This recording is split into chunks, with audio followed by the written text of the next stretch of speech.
Today we are going to learn how to construct energy transformation diagrams. But first, let's review some key energy concepts. What is energy? Energy measures the ability for things to change themselves or to cause change in other things. Some examples are changes in temperature, speed, position, and pressure.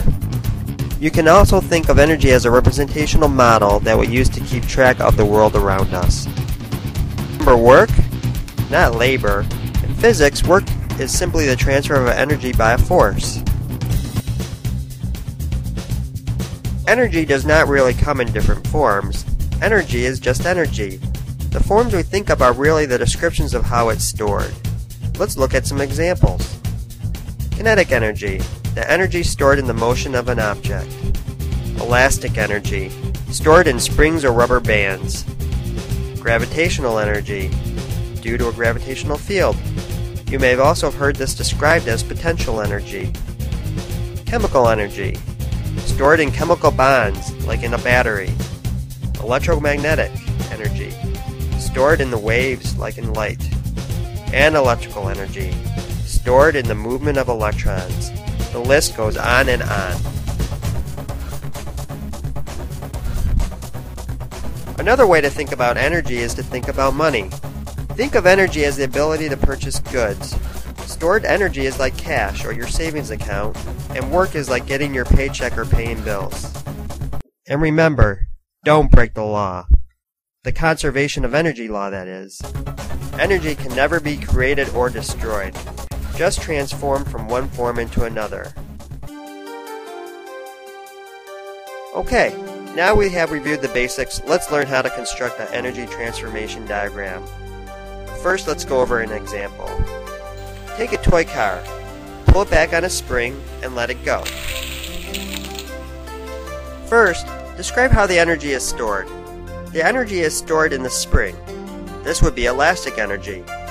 After the car is released, it is moving down the road.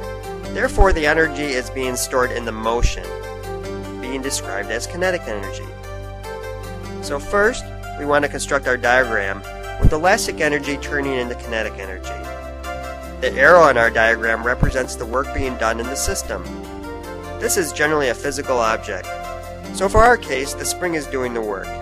We put the spring over the arrow. So our diagram looks like this. Not too hard. Let's try another one. For our next example, we have a battery connected to a light bulb with some wires. First, let's look at the energy storage. Looking at the battery, the energy is stored chemically. At the light bulb, it is generating light. We consider that electromagnetic. Also coming from the bulb is heat or thermal energy. But what's doing the work? Remember, it's generally a physical object. In this case, it's the bulb. So to put it all together, we have our energy diagram look like this. Chemical energy to electromagnetic energy and thermal energy, with the bulb doing the work. Energy transformations are happening all around you. Kids riding a bike, hot air coming through a vent, wind pushing the blades on a windmill, generating electricity, and a car slamming on its brakes. The list goes on and on. Pick some examples and have some fun constructing your own energy transformation diagrams.